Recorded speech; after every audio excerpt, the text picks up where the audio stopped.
the Holy Grail, Christianity's most desired object.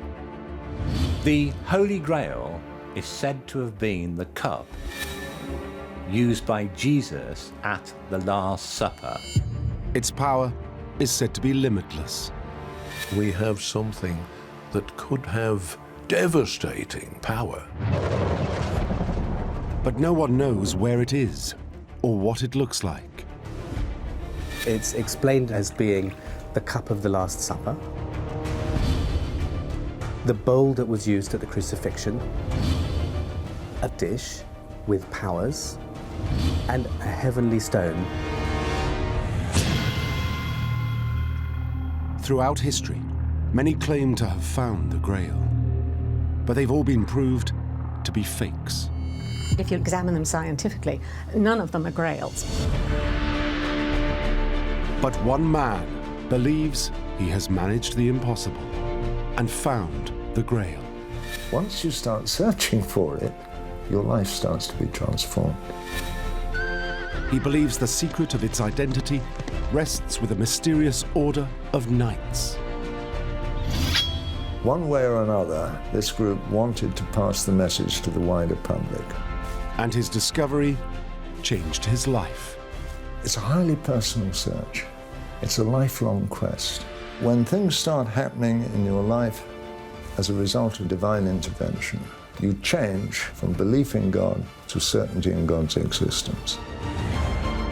And he believes it can be found by anyone around the world.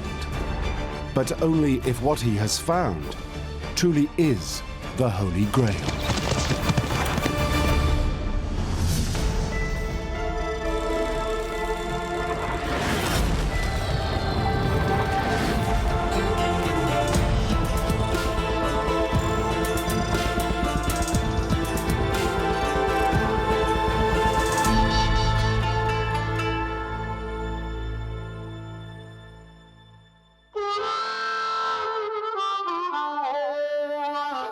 The southern United States, home to some of the most spectacular sights in America. But in the 1960s, it was a battleground for the civil rights movement. We're going to march. We're going to walk together. We're going to stand together. We're going to sing. One witness to the unrest is young Irishman Tim Wallace-Murphy. He wants to be a writer and is searching for inspiration. I wandered around the world for about 10 years. I think my excuse for bumming around the world was to find background for the great Irish novel. We're going to moan together. We're going to groan together. And after a while, we'll say, freedom, freedom, freedom now! As he travels around the globe, he witnesses a world struggling to live in harmony. Something his family background in Ireland gave him knowledge of. I had rather a mixed background. My mother was originally French and Jewish, who moved to Ireland to escape anti-Semitism. She married my father, who was an Irish Catholic. So I'm a Franco-Irish Yiddisher boy who survived a Catholic education. And if you want to grow up spiritually confused, I can assure you that's a pretty good way to go. After a decade-long trek, Wallace-Murphy's quest to be a writer ends in failure. So he returns to Ireland with a new ambition. I went back to university and qualified as a psychologist. His new career path puts him in touch with someone who would change his life forever. One of my clients described himself as a burnt-out writer, a wonderfully gifted and humanly flawed genius called Trevor Ravenscroft. We became very good friends. He was no longer a client, he was a good chum.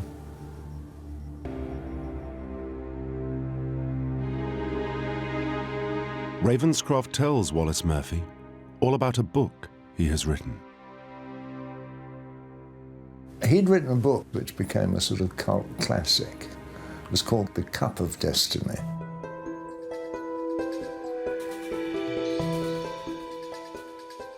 The Cup of Destiny explores the legend of the Holy Grail.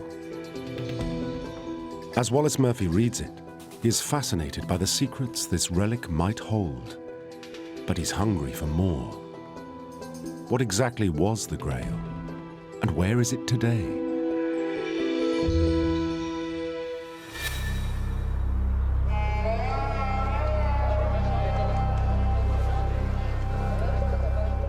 Jerusalem, where Jesus meets with his disciples before his arrest and crucifixion, and where the legend of the Holy Grail begins.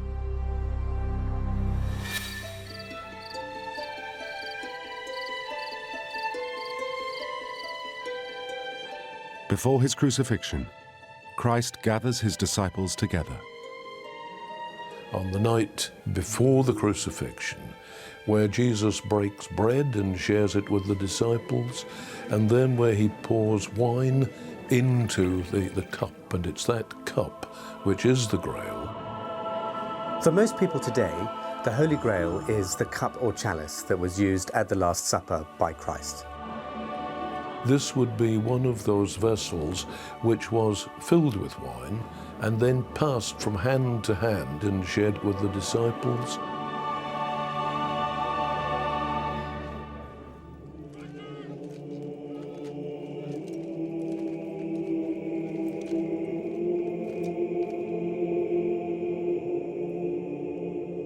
The Grail legend also speaks of the crucifixion of Jesus.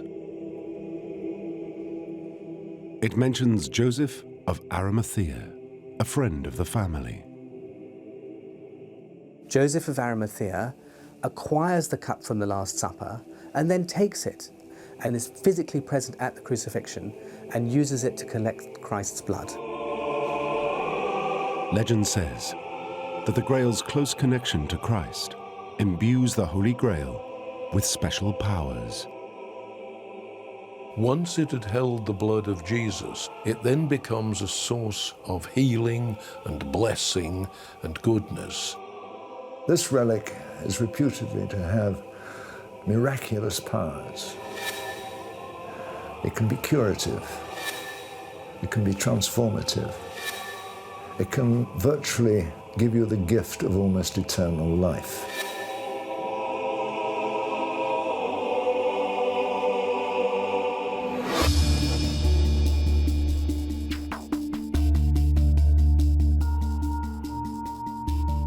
Wallace-Murphy is intrigued by the power the Grail may possess. If uncovered, it could change the world. But finding it won't be easy. The Holy Grail may be Christianity's most desired relic, but it's also its most elusive.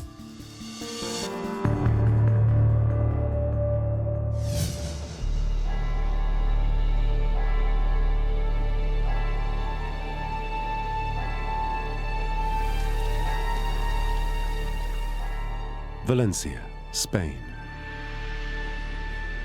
Wallace-Murphy learns that inside the city's medieval cathedral is a famous treasure.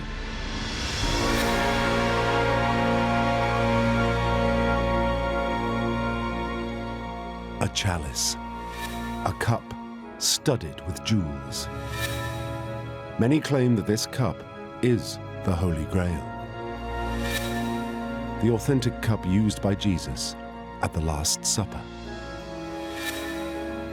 They point to the fact that many popes have used this chalice to celebrate the Eucharist. It was even used by Pope John Paul II. And there's a wonderful picture of him kissing the chalice, and then a bit later he was able to use it at the celebration of Mass. But Wallace-Murphy discovers that the chalice in Valencia Cathedral is just one of hundreds of cups vying to be the true Holy Grail. Claiming ownership of the Grail in medieval Europe was good for business. If you let it be known that in your abbey or in your cathedral you have the Holy Grail, pilgrims will flock to the town, and there will be queues of those who are anxious to give money to your church. And if you have an old sacred cup hidden away among the treasures in your church, awfully tempting to say, well, we don't know where this came from, but it's possibly the Holy Grail.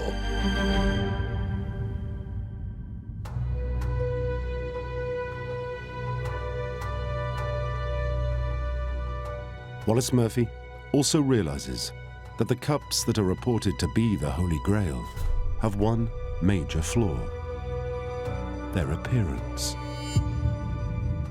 The way that the Grail is portrayed as a chalice covered in jewels, made of gold or silver, it is something that a king would have. Well, this is very unlikely to have been something that Jesus would have had. I think we might almost argue that the more elaborately bejeweled and encrusted with treasure a so-called Holy Grail is, the less likely it is to be the one when Jesus established the Mass. That would almost certainly have been a simple wooden cup.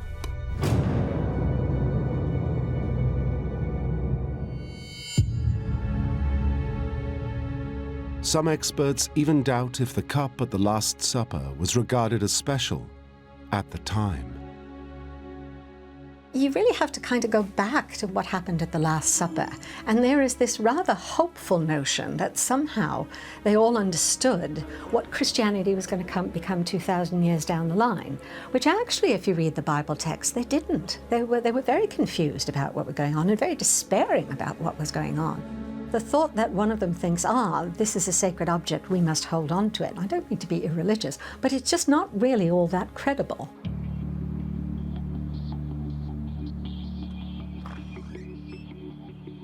Wallace-Murphy seems to have hit a dead end in his search for the Holy Grail. So he turns to the Bible for clues. He finds that the story of the Last Supper never once mentions a Holy Grail. It doesn't even say that the cup of the Last Supper was special. So he turns to the story of Joseph of Arimathea, collecting the blood of Christ on the cross. Not a word about a holy cup or grail either. It's clear to Wallace-Murphy that the legend of the Grail is not in the Bible. So where does it come from?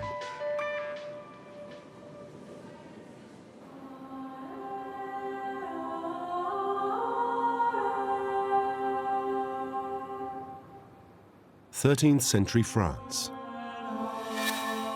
Wallace-Murphy's search for the Grail leads him to the court ladies of Paris. They have a new favorite pastime.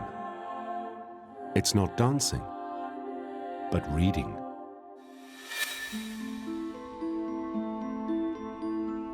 They're enthralled with a text which tells the story of handsome knights on a quest for a mysterious object. It's called the Vulgate Cycle. There are a series of 5 romances, Vulgate because they're written in French, not Latin, the vulgar tongue.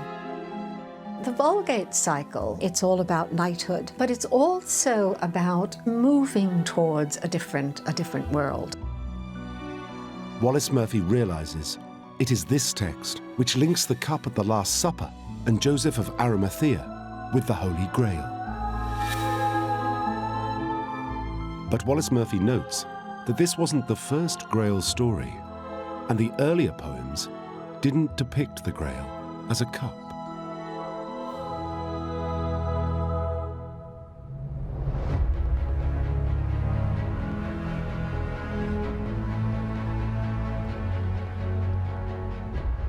Bavaria, southern Germany.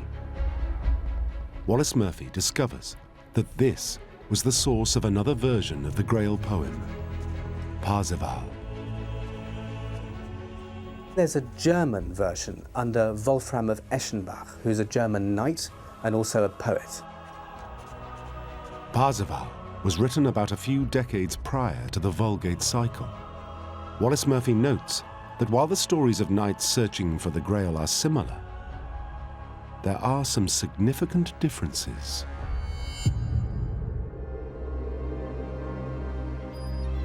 In this earlier version, the story is not focused on Christ or Joseph of Arimathea. In fact, there's not even a mention of a cup. For Wolfram, the Grail is not a cup, it's a stone. And it's a stone which falls from heaven. It's a marvelous thing. The power of the stone is increased every year because a dove comes down with a little wafer and puts it on top of the stone. And that reinvigorates the Grail. Wolfram's poem doesn't give any more clues about the Grail. And anyway, no one has ever found this mythical stone. As Wallace-Murphy continues his research, he discovers there is an even earlier Grail poem. And in this text, the Grail takes yet another form.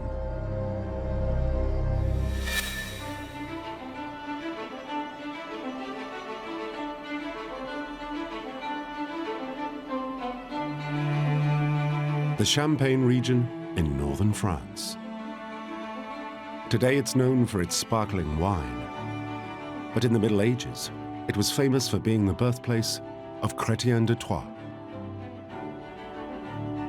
Chrétien de Troyes is the first one who writes about the Grail, and he writes about it in about 1190. Chrétien's poem Percival, the story of the Grail, was composed around 20 years before Wolfram's Parzival. Wallace-Murphy hopes that Chrétien's version, the original Grail text, may give him a stronger clue to the true identity of the Grail.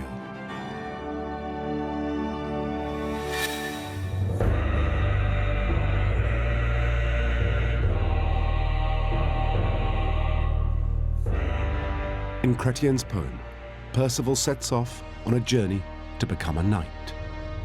His travels take him to a castle where he is greeted by the Fisher King. It is here Percival witnesses a mystical procession. He finds himself in a beautiful castle with a very strange host who is lame, and a marvelous procession comes across. And he sees a lance, a sword, and crucially, a young woman holding something which is called un Graal, the Grail. He speaks simply of a large golden dish that within it has the power to sustain. And what it has within it is not food, but one holy mass wafer.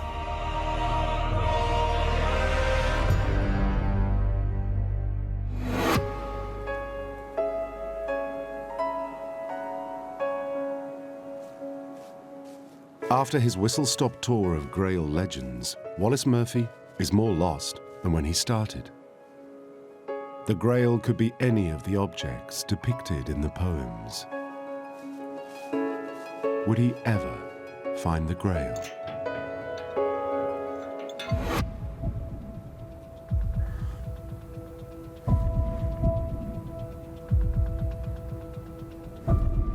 Then, one evening, Wallace-Murphy finds a clue in an unlikely place: his television.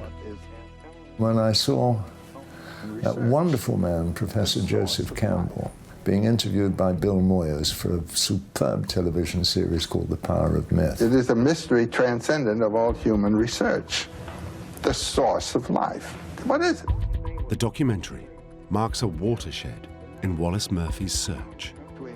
It makes him see that the Grail is nothing to do with a relic and its miraculous powers. Campbell said it wasn't just about a search for a relic. He said, why should any medieval knight, however devout, go and search for a relic, however holy, when if he wanted a miracle, according to the belief system of the time, all he had to do was cross the road, go to church, and take communion. And he would partake directly of the body and blood of Christ. It is now that Wallace-Murphy realizes that the Grail stories are not about a relic. But if it isn't a relic, then what is it?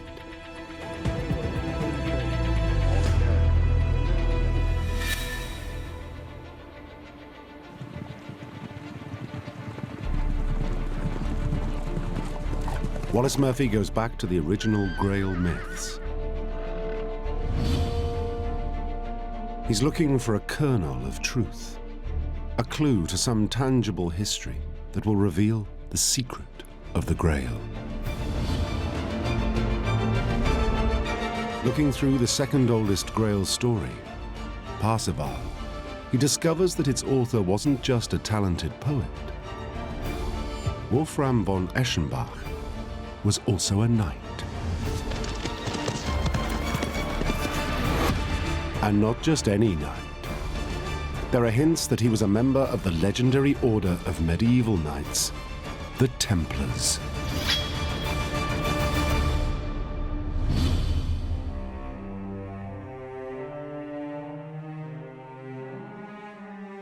Wallace-Murphy is intrigued by the possible link between the mythical Grail Knights and the historical Templar Knights. He spots that the Templars rise to prominence in the 12th century, exactly the same time as the Grail poems. The real flowering of Grail literature between about 1190 and 1275 has as its background the Templars at their most powerful in terms of military might. Wallace-Murphy also notes that just like the Grail Knights, the Templar Knights don't fight for glory or power. They fight for good. At this time when Wolfram is writing, they are an ideal of knighthood. They're a true Christian knighthood who are not selfish, but they're altruistic. They look after society. But what clinches it for Wallace-Murphy is the fact both bands of knights share the same uniform. Wolfram von Eschenbach, when he's writing about the knights who guard the Grail castle, he does something very, very unusual. He describes the Knights Templar. He describes them as white-clad, and that would automatically have made everyone think of the Templars because they were the only knights who wore all white. It was their uniform of purity.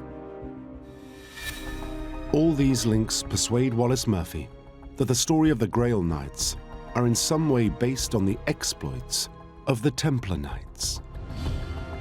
Maybe it's not the poems, but the Templar Knights themselves that hold the secret of the Grail.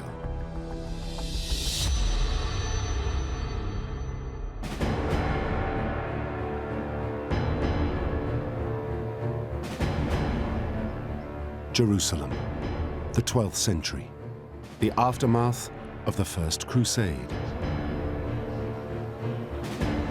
The Knights Templar are formed to protect Christian pilgrims traveling to the Holy Land. In 1099, Christian armies seize Jerusalem. The whole of Christendom is elated. But quickly, the dream turns to a nightmare, as logistically keeping hold of the Holy Land is very difficult. So a knight comes forward and says, I want to found a knighthood, and we will devote ourselves to protecting pilgrims here in the Holy Land.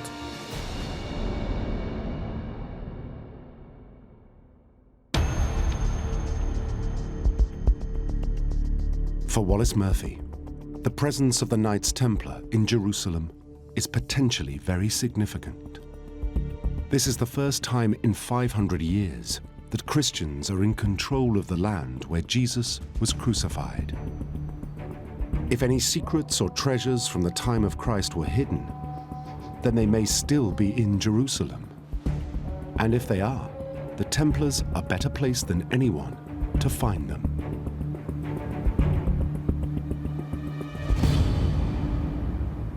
Their headquarters are in the holiest place in the city, the Temple Mount.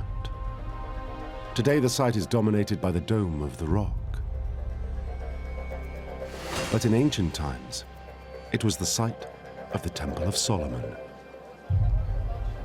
King Baldwin II of Jerusalem gives them his royal lodging, which is on the Temple Mount. It's the building the Crusaders called the Temple of Solomon, because it's supposed to be on the site of Solomon's temple. While the Templars are at Temple Mount, it's a vast space and they have much to do. It's their military headquarters and it's their administrative headquarters. So they rebuild it. They dug a shaft through the rock of the Temple Mount, a shaft over 90 feet deep, and created a series of radiating tunnels beneath it. Most scholars doubt that there was anything sinister about the digging. There are many stories of them digging under Temple Mount. This doesn't have to be for the Holy Grail or for the Ark of the Covenant. Solomon's stables is an area that can still be seen, and there's no doubt that they did hollow it out, use it, develop it, and it became part of their headquarters. But Wallace-Murphy believes that the Templars were digging for a specific reason. And there are rumors that during these excavations, the Templars find something. They knew what they were looking for, and they knew where to dig. And when they found it, they scurried back to Europe. If the Templars did find anything under the Temple Mount, they never said.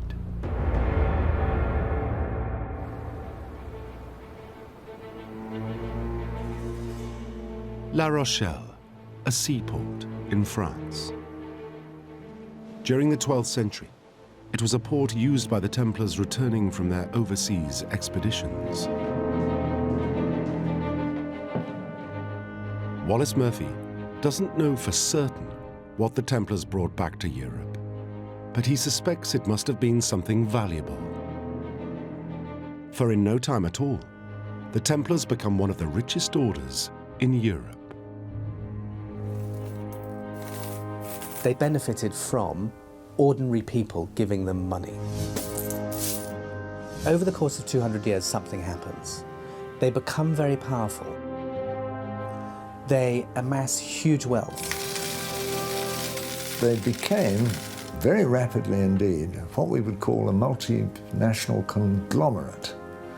They had holdings from Poland in the north to Minorca in the south, from England and Scotland and Ireland, right across Europe to the Holy Land.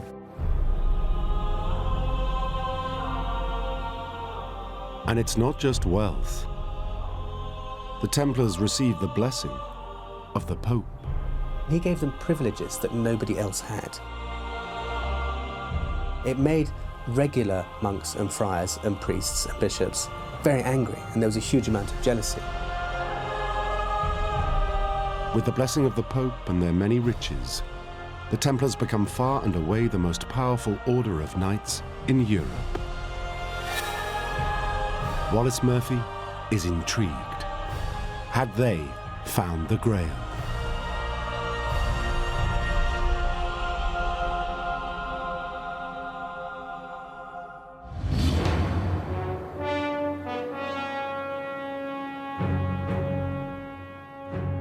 Century medieval France. The country is ruled by King Philip IV. The Templars are at the height of their powers. If they know anything about the Grail, they play their cards close to their chests. But the Templars don't last forever.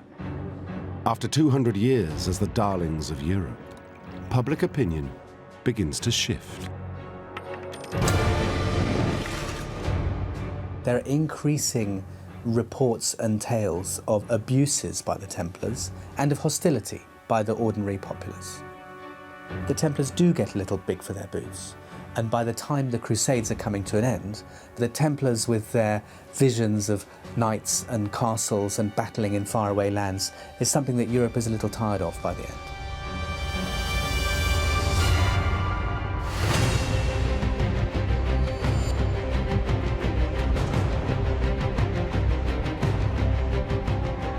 The shift in attitudes is a golden opportunity for King Philip. After financing many wars, the king is bankrupt, and the only way to restore his fortune is to steal it from the Templars. The way he did it was to turn public opinion against them even further than it had already turned, by saying that they were guilty of blasphemy, of heresy, of secrecy, of sodomy, of all the things that the medieval world, publicly at least, was shocked by and abhorred. The king sees his chance and wipes out the Templars.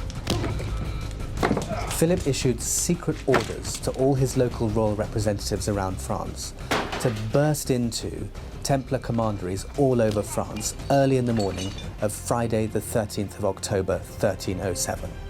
And for many people, the date of Friday the 13th is still remembered as a particularly unlucky one. They were arrested, charged with heresy and given over to the tender care of the Inquisition. They were disbanded by the Pope on the grounds that the order had fallen into disrepute.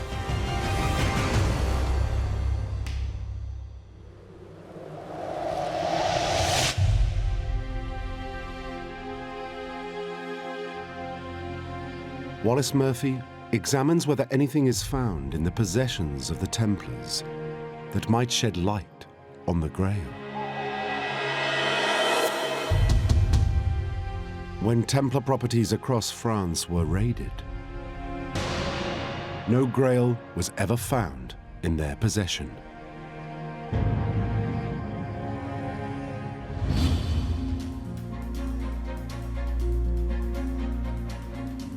For Wallace-Murphy, this can mean only one thing.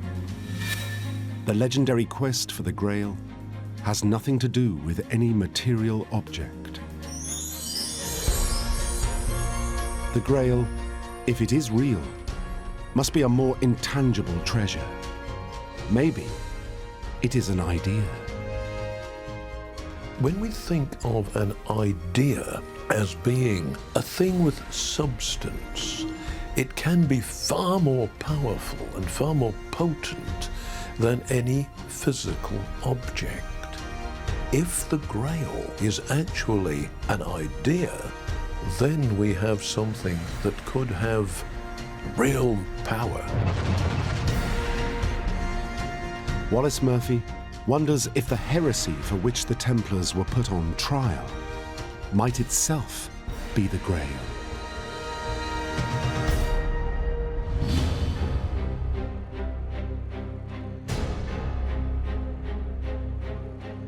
Heresy is a common accusation in the medieval era. The 14th century church are merciless in their suppression of other beliefs. The church is everywhere in the period. The church is the guardian of the afterlife and the enforcers of what people should be doing in this life. Any deviation from the strict teachings of the medieval church is met with torture and death.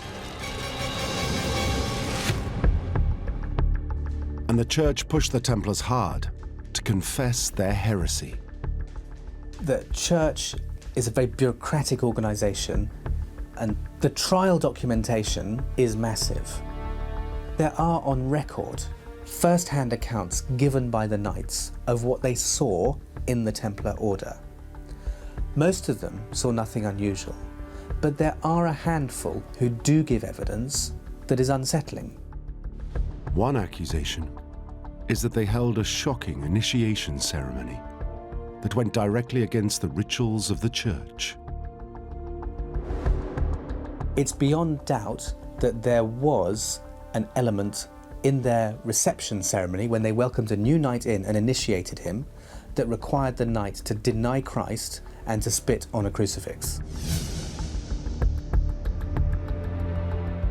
When you think of the medieval world in which they lived, a world where the Inquisition hunted out non-orthodox behavior, those are very serious things to have been found to have happened. The trial records reveal no clues to what the Grail might be. Wallace-Murphy wonders if the Templars might have hidden the secret of the Grail in their churches.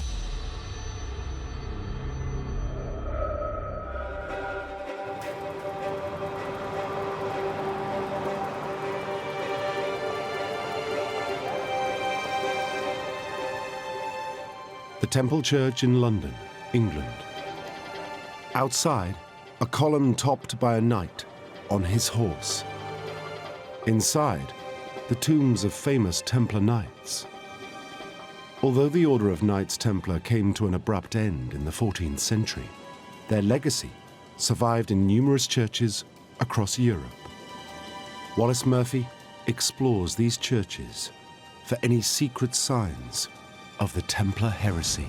Most Templar churches are incredibly plain, but there are certain diagnostic signs which do indicate a Templar church. Whereas traditional medieval churches are full of statues and paintings of Christ, the iconography of Templar churches focus on the Virgin Mary. All Templar churches, 90% of Templar churches, were devoted to the Virgin Mary. The Templars had a special reverence for the Virgin Mary, for Our Lady. So churches were dedicated to Our Lady. The Knight Templar took his vows in the name of the Virgin Mary. Although the worship of Mary was different from standard church teaching, it was not a medieval heresy. Many churches across Europe paid homage to the Virgin Mary. But perhaps there was more to the Templars' devotion to Mary than met the eye.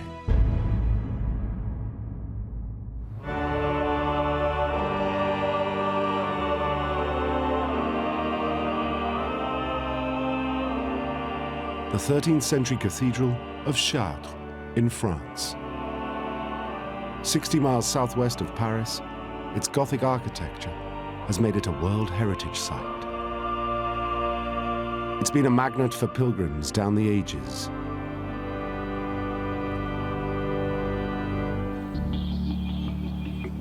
But for Wallace-Murphy, Chartres Cathedral may hold clues to the true nature of the Grail.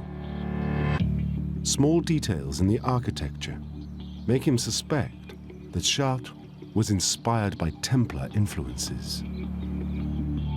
At first, it looks like an orthodox teaching of Catholic dogma, which it is, and a very beautifully designed one. But over the main tympanum, there's a carving of Jesus, enthroned in glory, with hand raised in blessing. On the face of it, it's another medieval carving of Jesus. But Wallace-Murphy is intrigued by the cross behind the head of Jesus. The sign of his divinity is the cross within his halo. But it's not just any cross. Its shape is very similar to the cross the Templars wear on their scabbards. Wallace-Murphy believes that this cross is a sign that the Templars were involved in the construction of this cathedral. When you're financing a building of a place, you get to say what goes where. It's simple as that. Had the Templars hidden the Grail within this cathedral? Wallace-Murphy goes inside. As he explores the interior of the cathedral, he finds something. A statue of the Virgin Mary. It's known as a Black Madonna. In that same cathedral, you have 3 Black Madonnas. The Virgin Mary is normally depicted in white skin tones. But here in Chartres, and in hundreds of medieval churches across Europe, Black Madonnas are found. The classic ones are 12th century, about 30 centimeters high, and sitting absolutely straight with the infant Jesus on their lap, looking straight at you. The Black Madonnas are striking, even beautiful. But the Catholic Church struggles to explain why they differ from the traditional Madonnas. I think from my experience that when you ask questions about her, the Church tends to say, oh, People didn't know what Jews looked like in those days, and so they thought they might be black. She's been a puzzle to the church and an embarrassment to some extent. Now, if you ask the church authorities, they say they're black because of candle smoke. What a lot of arrant nonsense. For Wallace-Murphy, this may be the breakthrough he has been searching for. There are rumors that the Black Madonnas are said to be linked to the Templars. They're very much a symbol of the 12th century. The Templars were supposed to have brought many of them back with them in their saddlebags.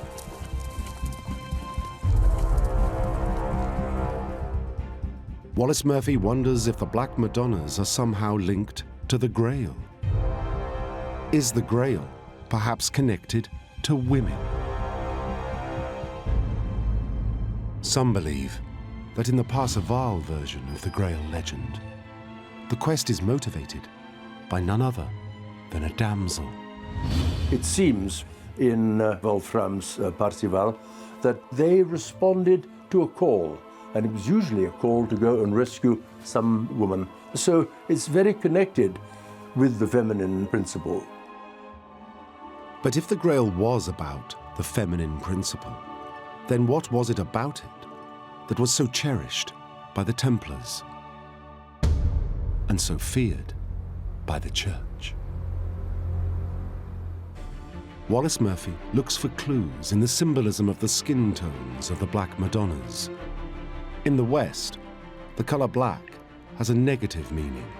We talk about black market and black currencies, things that are underground and secret. But in antiquity, black has very positive associations. In the Egyptian tradition, black is the color of wisdom, which is what enlightenment is all about. The Black Virgin is darkness, she's underground, but she's also the Virgin of light. So she's the light in darkness. She's the alternative Christianity. Wallace-Murphy believes what the Black Madonna represents is what he has been searching for. For him, this cracks the mystery of the Holy Grail.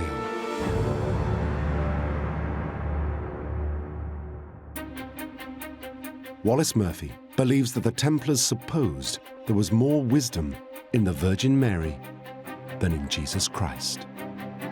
For a church ruled by male priests, that was heresy, and it didn't like the idea of people searching for wisdom on their own. No wonder the Templars were hunted down.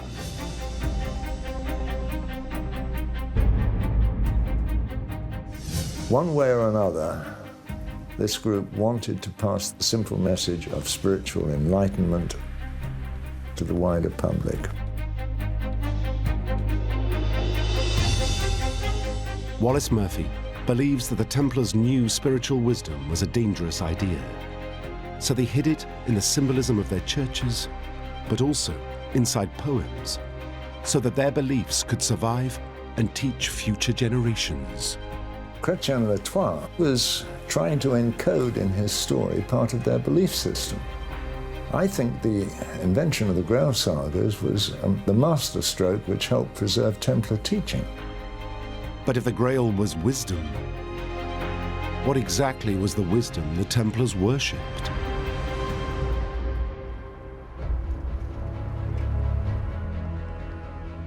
The Freemasons' Hall in London, England. Meeting place for an international organization with secret ceremonies.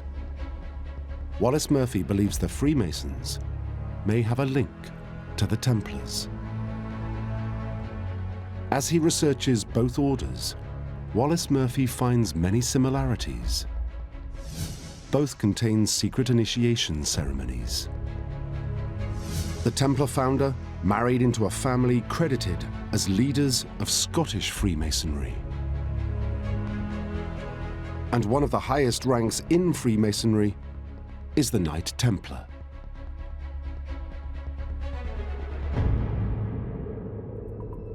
But the problem is that the Freemasons only came into existence 300 years after the Templars' demise. Many people have posed the question, how did so much Templar teaching and influence go into Freemasonry? When the Templars were suppressed in 1314, and Freemasonry, as we now know it, didn't arrive until the early 17th century.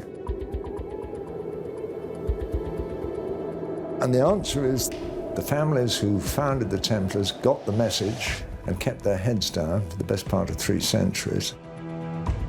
But if Templar belief survived in Freemasonry, what does Templar wisdom, in other words, the Grail, look like in practice?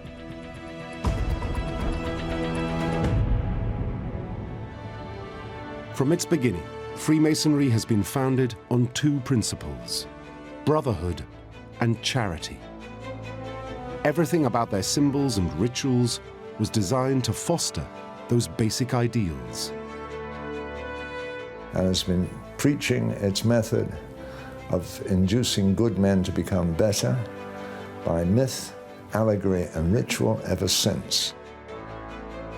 Wallace-Murphy believes that in modern-day Freemasonry, we can glimpse the moral principles at the heart of the Knights Templar. The basic principle is to create a world of brotherhood on the foundations of truth and justice. And you take a look around the world today and say we don't need that. And for Wallace-Murphy, the most gratifying discovery is the realization that the message of the Grail can be adopted by anyone. You don't have to be a Knights Templar or a Freemason to do it. We can all do it. If we can get back to basic spiritual principles and practice them, the simple things, compassion, love, and service, behave to one another as brothers, remember that irrespective of our race, color, or creed, we are all children of the same God, and behave with brotherhood, with compassion, and with justice, we could transform this world. It's a noble vision of the Grail, but one which challenges the accepted views of Grail experts. Theories and connections between the Templars and the Holy Grail are enormous fun. They're great fun to read on a winter's evening, but nobody should confuse them for historical fact. As a historian, it's very hard to relate the Grail back to the Templars, so it's very hard to give these theories any weight. It is an enormously compelling image because there's enough to kind of see the shape, but not enough to absolutely say that's what it is and it can't be anything else. And of course, this is what's very, very attractive. You can remake the Grail into not quite anything you want, but into this huge range of things, all of which symbolize something good, something that is going to transform our lives.